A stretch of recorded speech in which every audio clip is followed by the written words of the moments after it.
श्री स्वामी समर्थ जय जय स्वामी समर्थ स्वामींचं नाव घेऊन मी आजच्या ह्या नवीन व्हिडिओला सुरुवात करते।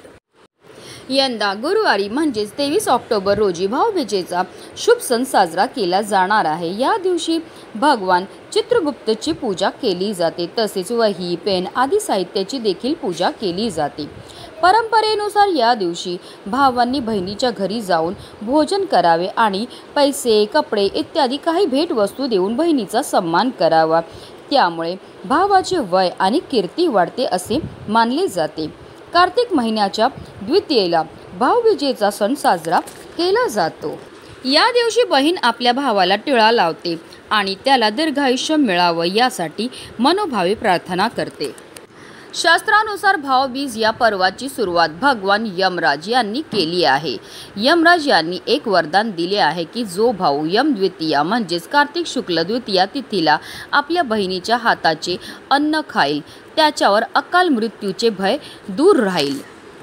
या दिवशी यमराज हे यमुना म्हणजेच आपल्या बहिणीच्या घरी राहतात, त्यामुळे यमुना नदीच्या काठी भाऊबीजेचे पूजन करणे खूप शुभ आणि लाभदायक मानले जाते। शास्त्रानुसार भाऊबीजेचा सण शुभ मुहूर्तामध्ये म्हणजेच दुपारी साजरा करणे शुभ मानले जाते। त्यामुळे या दिवशी शुभ मुहूर्त दुपारी 1:13 पासून दुपारी 3:27 पर्यंत असेल। पण यावेळेस भाऊबीजेवर राहू काळचा प्रभाव राहणार आहे। पंचांगानुसार राहू काळ 23 ऑक्टोबर रोजी दुपारी 1:30 सुरू होऊन 2:54 समाप्त होणार आहे। तर या काळामध्ये आपल्याला चुकूनही भावाचं औक्षण किंवा त्याला टिळा हा लावायचा नाही आहे। अभिजित मुहूर्त सकाळी 11:43 पासून सुरू होईल तो दुपारी 12:28 पर्यंत असेल। तसेच विजय मुहूर्त हा दुपारी 1:57 सुरू होईल तो दुपारी 2:43 पर्यंत असणार आहे। गोधुली मुहूर्त जो संध्याकाळी 5:43 सुरू होऊन संध्याकाळी 6:09 पर्यंत असणार आहे। तर या काही मुहूर्तांमध्ये सुद्धा आपण आपल्या लाडक्या भावाचं औक्षण हे करू शकतात।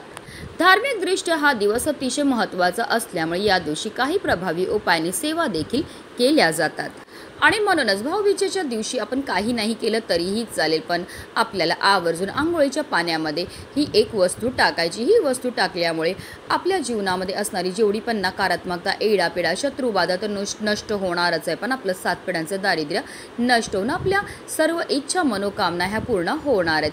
तर ती कोणती वस्तू टाकायची कोणत्या वेळेत टाकायची त्याबद्दल सविस्तर आणि महत्त्वाची अशी माहिती मी तुम्हाला या व्हिडिओमध्ये देणार आहे। तर व्हिडिओ पूर्ण पहा आणि जर चॅनलवर नवीन असेल तर चॅनलला सबस्क्राईब करा आणि शेजारी बेल आयकॉन सुद्धा प्रेस करा।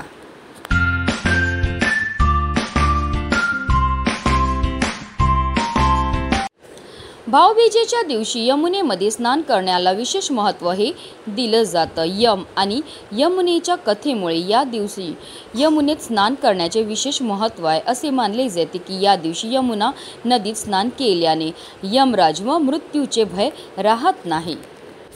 असे मानले जाते की भाऊबीजेच्या दिवशी यमुना नदीत स्नान करणाऱ्या बंधू भगिनींना पुण्य प्राप्त होतं। त्याचबरोबर स्नान केल्यानंतर आपल्याला यमाच्या नावाने दीपदान सुद्धा करायचं आहे। पौराणिक आख्यायिकानुसार भाऊबीजेच्या दिवशी मृत्यूचे देवता यमराज हे आपल्या बहिणी यमुनाकडे गेले होते। तिने त्यांना जेवू घालून त्यांचे औक्षण केले आणि यमराजाच्या सुखी आयुष्यासाठी प्रार्थना देखील केली। यावेळी प्रसन्न होऊन यमराजांनी बहीण यमुनाला वरदान मागण्यास सांगितले। त्यावेळीच त्याची बहीण यमुना म्हणाली की तू दरवर्षी या दिवशी माझ्या घरी ये, शिवाय या दिवशी जी बहीण आपल्या भावाला औक्षण करेल ती तुला कधीच घाबरणार नाही। यमराजाने बहिणीच्या मागण्यानुसार तिला वरदान दिले।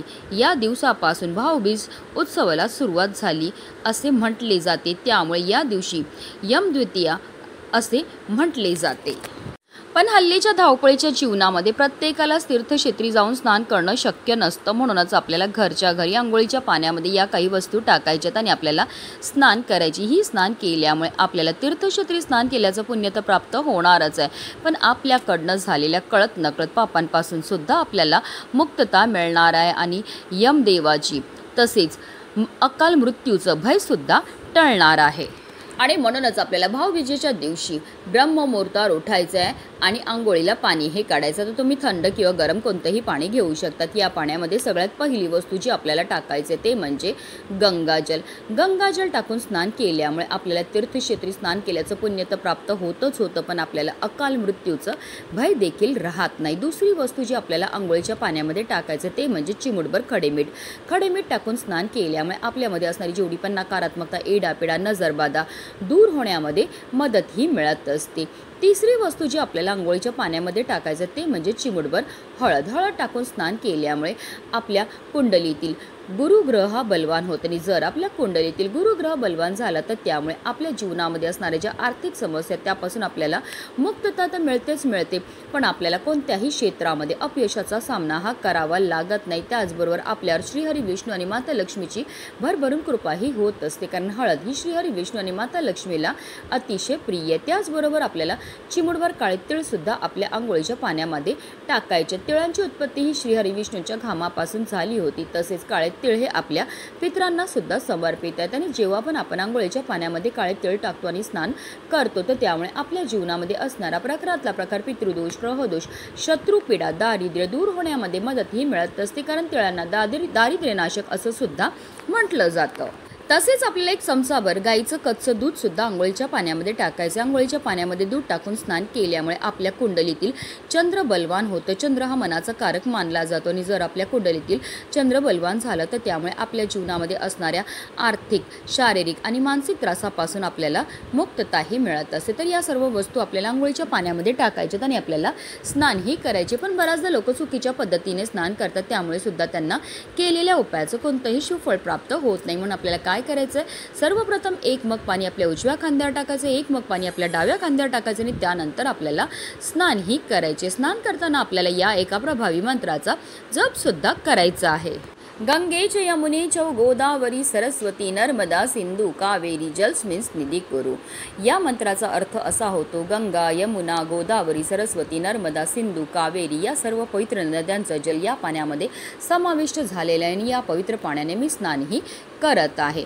जेव्हा आपण आंघोळीच्या पाण्यामध्ये या वस्तू टाकतो त्याचबरोबर मंत्राचा जप करतो त्यामुळे आपल्या तनाबरोबर आपल्या मनाची सुद्धा शुद्धीही होत असते आणि पवित्र तनाने, पवित्र मनाने केलेल्या प्रत्येक कार्यामध्ये आपल्याला 100 पटीने पुण्यफळ हे प्राप्त होत असतं. अतिशय प्रभावी असा हा उपाय केल्यामुळे आपल्या जीवनामध्ये असणारा प्रकारातला प्रकार, पितृदोष, ग्रहदोष, शत्रुपीडा तर नष्ट होणारच आहे, पण आपल्याला अकाल मृत्यूचं भय देखील राहणार नाही आहे. स्नान केल्यानंतर आपल्याला स्वच्छ हे वस्त्र परिधान करायचे, पण या दिवशी चुकूनही आपल्याला काळ्या रंगाचे वस्त्र हे परिधान करायचे नाही आहेत. म्हणूनच व्हिडिओ जास्तीत जास्त लोकांपर्यंत शेअर करा, जेणेकरून प्रत्येकाच्या आयुष्याचं कल्याण हो, हीच मनामध्ये इच्छा.